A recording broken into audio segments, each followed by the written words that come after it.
اعوذ باللہ من الشیطان الرجیم بسم اللہ الرحمن الرحیم وَإِذْ قَالَ مُوسَىٰ لِقَوْمِهِ إِنَّ اللَّهَ يَأْمُرُكُمْ أَن تَذْبَحُوا بَقَرَةً صدق اللہ مولانا العظیم وبلغنا رسولہ النبی الکریم۔ محترم و مکرم قابل احترام سامعین بے احتشام، اللہ تبارک و تعالیٰ کے فضل و کرم اور آقا کریم علیہ السلام کے نالین پاک کے تصدق سے سورہ البقرہ کی آیت نمبر 67 سے لے کر 73 تک کے حوالے سے ہم انشاءاللہ گفتگو کریں گے۔ ان آیات میں قومی بنی اسرائیل کا ایک بڑا معروف واقعہ ذکر ہوا۔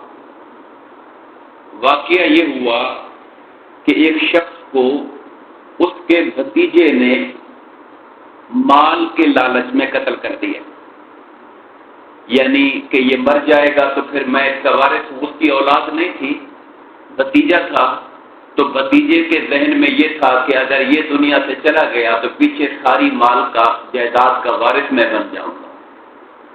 تو اس نے قتل کیا خفیہ طریقے سے اور بات کو چھپا دیا کہ قاتل کون ہے، اور خود تلاش میں لگ پڑا، شور شرابہ شروع کر دیا کہ میرا چچا مارا گیا، قاتل ڈھونڈنا ہے، یعنی خود کر کے اس نے بڑا طوفان مچا دیا۔ اس پہ رب کائنات نے انہیں گائے ذبح کرنے کا حکم دیا۔ یہاں پہ لفظ آیا بقرہ، جو اس سورت کا نام رکھا گیا ہے وہ اس بقرہ سے رکھا گیا ہے۔ تو اللہ تبارک و تعالی نے انہیں جو احکامات دیے اس کا ذکر یہاں پہ آ رہا ہے، جس کو ہم آیات کے ترجمے کے ذیل میں پڑھتے ہیں۔ ارشاد فرمایا، جب یہ معاملہ پیش ہوا کہ جی قتل ہو گیا ہے، قاتل نہیں مل رہا، اور لوگ حضرت موسیٰ علیہ السلام کے پاس آئے کہ ہمیں قاتل کی خبر دیں، آپ اللہ کے نبی ہیں۔ یہ بات ذہن میں رکھیے کہ نبیوں سے ہمیشہ لوگ توقع رکھتے رہے ہیں کہ وہ غیب کی خبر دیں گے۔ اگر نبی خبر نہیں دیں گے تو لوگوں کو اور کون بتائے گا؟ یہ ہمارے ہاں ایک عجیب طرح کا خیال لوگوں کے ذہنوں میں آ گیا کہ جی غیب کوئی نہیں جانتا۔ بے شک غیب کو جاننے والی ذات اللہ تعالیٰ کی ہے، مگر اللہ تعالیٰ جن کو چاہتا ہے، اور اس نے کہا کہ میں اپنے نبیوں کو اس پر خبر دیتا ہوں۔ یہ قرآن مجید کی آیتیں ہیں۔ تو پھر لوگ نبیوں سے پوچھتے ہیں جا کر کہ یہ معاملہ کیا ہے، اللہ تعالیٰ ان پر منکشف کر دیتا ہے اور وہ لوگ ان کو بتا دیتے ہیں۔ تو نبیوں سے ہمیشہ لوگوں نے نبیوں سے غیب کی باتیں پوچھی۔ تو جب یہ معاملہ لوگوں پر منکشف نہ ہوا کہ قاتل کون ہے، اب یہ معاملہ غیب کا تھا، کسی نے قتل ہوتے دیکھا نہیں تھا، کرتے کسی کو دیکھا نہیں تھا، جانتے نہیں تھے، تو اس لیے آ کے حضرت موسیٰ علیہ السلام سے پوچھا۔ حضرت موسیٰ نے ظاہر اللہ پاک سے التجا کی ہوگی، رب کائنات نے انہیں حکم دیا۔ وَإِذْ قَالَ مُوسَىٰ لِقَوْمِهِ، یاد کریں جب موسیٰ علیہ السلام نے اپنی قوم سے کہا، إِنَّ اللَّهَ يَأْمُرُكُمْ أَن تَذْبَحُوا بَقَرَةً، اللہ تعالیٰ تمہیں حکم دیتا ہے کہ تم گائے ذبح کرو۔ اب لوگوں کے لیے یہ بات بڑے اچھمبے کی بات تھی کہ جناب ہمارا تو بندہ مر گیا ہے، قاتل ڈھونڈ رہے ہیں، اب قاتل کے ڈھونڈنے سے گائے کا کیا تعلق ہے؟ ان تذبحوا بقرہ، گائے ذبح کرو۔ قالوا اتتخذنا ہزوا، قوم کے لوگوں نے کہا اے موسیٰ آپ ہمارے ساتھ کوئی مذاق کر رہے ہیں، مسئلہ کیا ہے؟ آگے آپ جواب کیا دے رہے ہیں؟ آپ ہمارے ساتھ مذاق کر رہے ہیں؟ انہوں نے جواب دیا، قال اعوذ باللہ ان اکون من الجاہلین، میں اللہ کی پناہ مانگتا ہوں کہ میں جاہلوں میں سے ہوں۔ میں اللہ کا حکم تم تک پہنچا رہا ہوں، شرعی مسئلہ تمہیں بتا رہا ہوں، شرعی مسئلے میں میں مخول کروں اور کوئی مذاق کروں تمہارے ساتھ، تو یہ تو جاہلوں والا کام ہے، کوئی پڑھا لکھا بندہ ایسا کام نہیں کر سکتا ہے۔ میں اللہ کی پناہ مانگتا ہوں کہ میں جاہلوں میں سے ہوں اور تمہارے ساتھ جاہلوں والا برتاؤ کروں، حالانکہ یہ اللہ کے دین کا معاملہ ہے جو تم نے مجھ سے پوچھا، اور میں اللہ کے حکم سے تمہیں یہ کہہ رہا ہوں۔ اللہ کا حکم پہنچاتے ہوئے میں مذاق کیسے کر سکتا ہوں؟ اب جب ان کو حکم مل گیا کہ گائے ذبح کرنی ہی کرنی ہے، اب مسئلہ خود اٹھا کے لائے تھے کہ جی قاتل کی تلاش ہے، آگے سے گائے کا حکم آ گیا، اب ایک طرح سے تھک تو گئے، پریشان تو ہو گئے کہ کیا کریں۔ اب انہوں نے پوچھنا شروع کر دیا، قالوا ادع لنا ربک، اے موسیٰ اپنے رب سے یہ دعا کریں اور ان سے پوچھیں، یبین لنا ما ہی، وہ ہمیں ذرا کھول کے بتائے گائے کیسی ہو۔ یہاں سے وہ سوالوں کا سلسلہ شروع ہو رہا ہے، اور میں یہاں یہ عرض کروں گا وہ جتنے سوال کرتے گئے اتنی مشکل میں پڑتے گئے۔ حکم کیا تھا؟ اللہ حکم دیتا ہے کہ گائے ذبح کرو، کوئی گائے پکڑ کے ذبح کر دیتے اللہ کا حکم پورا ہو جاتا، مگر ان کے دماغ میں ایک عجیب بات تھی کہ قاتل کا پتہ کرنا ہے تو گائے شاید کوئی اسپیشل قسم کی گائے ہوگی۔ یہ اپنے دماغ میں خیال آیا کہ کوئی اسپیشل گائے، ان کا خیال یہ تھا کہ وہ کوئی گائے کی کرامت ہوگی کہ قاتل کا پتہ بتائے گی، حالانکہ وہ تو اللہ کے حکم سے ہونا تھا، وہ جس گائے میں چاہتا اللہ تعالیٰ یہ تاثیر پیدا فرما دیتا۔ تو پہلا جو لفظ تھا انتفہو بقرہ، اللہ حکم دیتا ہے گائے ذبح کرو، اس میں لفظ گائے تھا، تو جس کو بھی گائے کہتے ہیں اس کو ذبح کر دیتے تو اللہ کا حکم پورا ہو جاتا۔ اب انہوں نے سوال شروع کر دیا، اللہ سے پوچھیے اے موسیٰ اللہ بتائے کہ وہ گائے کیسی ہو۔ قال انہ یقول، حضرت موسیٰ علیہ السلام کی بھی اللہ تعالیٰ سے کس قدر راز و نیاز تھی، ہر بات اللہ سے پوچھتے تھے، کہا کہ بے شک اللہ فرماتا ہے انہا بقرۃ لا فارض ولا بکر، وہ ایسی گائے ہو نہ تو بڑھیا ہو نہ بچیا ہو، یعنی نہ عمر اس کی زیادہ ہو نہ بالکل چھوٹی بچی ہو، اوان بین ذالک، بڑھیا اور بچیا کے درمیان جوانی کی عمر کی گائے ہو، اللہ یہ فرما رہا۔ فَافْعَلُوا مَا تُؤْمَرُونَ، یہاں بھی اللہ نے رعایت دے دی، بھئی جو تمہیں کہا جا رہا ہے وہ کرو، سوال جواب چھوڑو۔ اب جب پہلے گائے کا کہا گیا تھا اس وقت وہ بوڑھی بھی کر دیتے تب بھی اللہ قبول کر لیتا، چھوٹی بھی کر دیتے تب بھی اللہ قبول کر لیتا۔ اب سوال پوچھ کے انہوں نے تھوڑی تنگی کر لی کہ نہ بوڑھی ہو نہ چھوٹی ہو، درمیانی عمر کی ہو، اب بھی اللہ نے کہا فَافْعَلُوا مَا تُؤْمَرُونَ، جو تمہیں حکم دیا جا رہا ہے وہ کرو۔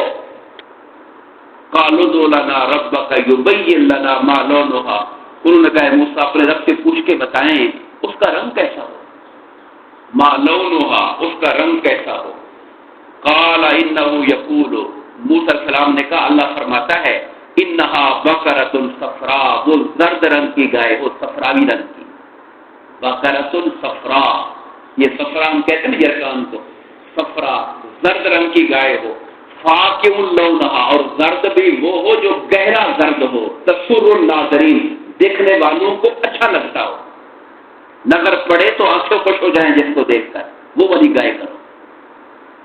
خود پوچھا ہے انہوں نے، اب اللہ نے جب پوچھا رنگ کیسا ہو اللہ نے رنگ بتا دیا ان کو۔ قالوا ادع لنا ربک، پھر کہا اے موسیٰ اپنے رب سے دعا کر کے پوچھ کے بتائیں، یبین لنا ما ہی، ہمیں بتائے ذرا کھول کے بتائے گائے کیسی ہو۔ ان البقر تشابہ علینا، گائے ہم پر مشتبہ ہو گئی ہے، ہمیں شک پڑ گیا ہے پتہ نہیں کیسی گائے، مشابہ لگ گیا ہے۔ یہاں لفظ بولا وَإِنَّا إِنشَاءَ اللَّهُ لَمُهْتَدُونَ، اللہ نے چاہا تو ہم ہدایت پا جائیں گے۔ مفسرین کہتے ہیں انشاءاللہ بولا انہوں نے تو ان کے لیے راہ ہدایت کھل گئی۔ قال انہ یقول، تو فرمایا اللہ فرماتا ہے انہا بقرۃ، وہ ایسی گائے ہو لا ذلول، جس کو ذلت میں نہ ڈالا گیا ہو، یعنی جس کو تثیر الارض، جو زمین میں ہل چلانے کی مشقت میں نہ ڈالی گئی ہو۔ اب ہمارے کلچر میں تو ہم بیل سے ہل چلواتے ہیں، گائے سے نہیں چلواتے، ہو سکتا ہے اس زمانے میں گائے سے بھی ہل چلواتے ہوں، تو اللہ نے کہا اس سے کام نہ لیا گیا ہو، اس کو مشقت پہ نہ ڈالا گیا ہو، ولا تسقل حرثا، نہ وہ پانی کی سیرابی میں ہو، یعنی کنویں پر بھی نہ چلائی گئی ہو، وہ جو راہٹ پہ پہلے پھرا کرتے تھے بیل وغیرہ، نہ وہ کام لیا گیا ہو، نہ ہلو پہ جوتا گیا ہو، آزاد قسم کی گائے ہو، مسلمت اور بالکل صحیح سلامت ہو، لا شیعہ، کوئی دھبا اور عیب بھی نہ ہو اس کے اندر۔ اب رب کائنات نے وہ پوچھتے گئے، پابندیاں بڑھتی گئی، وضاحتیں بڑھتی گئیں۔ قالوا الآن جئت بالحق، انہوں نے کہا ہاں اب آپ نے ہمیں صحیح بات بتا دی ہے۔ وہ گائے جب ڈھونڈی تو پورے علاقے میں وہ گائے ایک بڑھیا خاتون کے یتیم بچے کی تھی۔ اب وہ بڑا تفصیلی واقعہ مفسرین کرام نے ذکر کیا ہوا، بڑا ڈیٹیل سے واقعہ کہ وہ بچہ کیسا تھا، ماں کے ساتھ کیسا تھا، اللہ تعالیٰ نے اس کی ماں کے ساتھ محبت، ماں کے ادب، ماں کی فرما برداری کا، اللہ نے اس کو صلہ دینا تھا.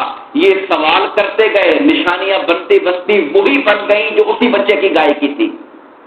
اب جب وہ گائے لینے کے لیے اس کے پاس گئے تو انہوں نے کہا کہ ہم گائے نہیں دیں گے. انہوں نے کہا بھی اللہ کا حکم آ گیا ہے، گائے ذبح کرنی ہے، گائے تو ہر حال میں چاہیے.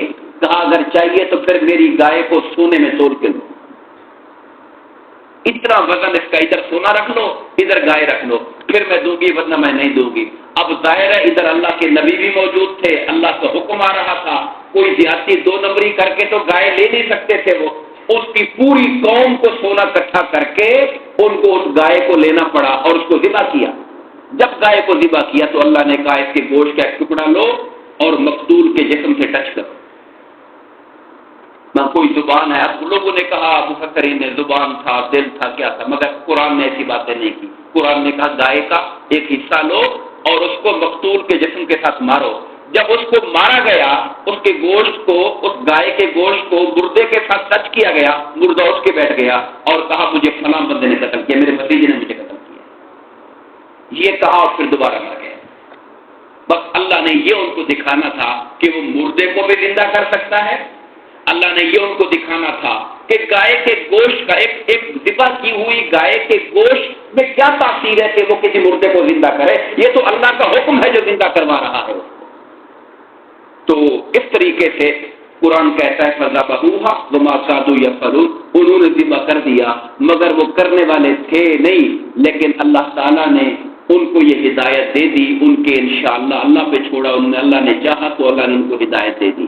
آخری بات جس کو پیغام کے طور پہ عرض کروں گا کہ احکامات دینیہ کے اندر جو ضروری احکامات ہوتے ہیں وہ تو ظاہر ہے انسان کو پوچھنے ہوتے ہیں، لیکن غیر ضروری سوالات، بحث مباحثات، کیل و کال، بال کی کھال اتارنا، یہ دین میں پسندیدہ نہیں. نبی پاک صلی اللہ علیہ وسلم نے جب قرآن کی یہ آیت کریمہ اتری وَلِلَّهِ عَلَى النَّاسِ حِجُّ الْبَيْتِ مَنِ اسْتَطَاعَ إِلَيْهِ سَبِيلًا، اللہ کی خاطر اللہ کے گھر کا حج کرنا فرض ہے جو راستے کی طاقت رکھتا ہو. اس پر ایک شخص بولتا ہے یا رسول اللہ کیا ہر سال؟ قرآن کی آیت میں ہر سال کا لفظ نہیں تھا، اس میں تھا کہ اللہ کے گھر کا حج کرنا واجب ہے جس کے پاس طاقت ہو. سوال کرنے والا آگے سے پوچھتا ہے مجمع میں سے، ہاں جی ہر سال کرنا ہے؟ سرکار کے چہرے پر ناپسندیدگی آئی اور کہا اگر میں ہاں کہہ دوں نا تو ہر سال فرض ہو جائے گا حج تمہارے. اس طرح کے سوال مت کیا کرو جس سے تم لوگ مشقت اور تنگی اور تکلیف میں پڑ جاؤ. دعا فرمائیے اللہ تعالی ہم سب کو اپنے احکامات کو پڑھنے، سمجھنے اور عمل کرنے کی توفیق عطا فرمائے. آمین. وما علینا الا البلاغ.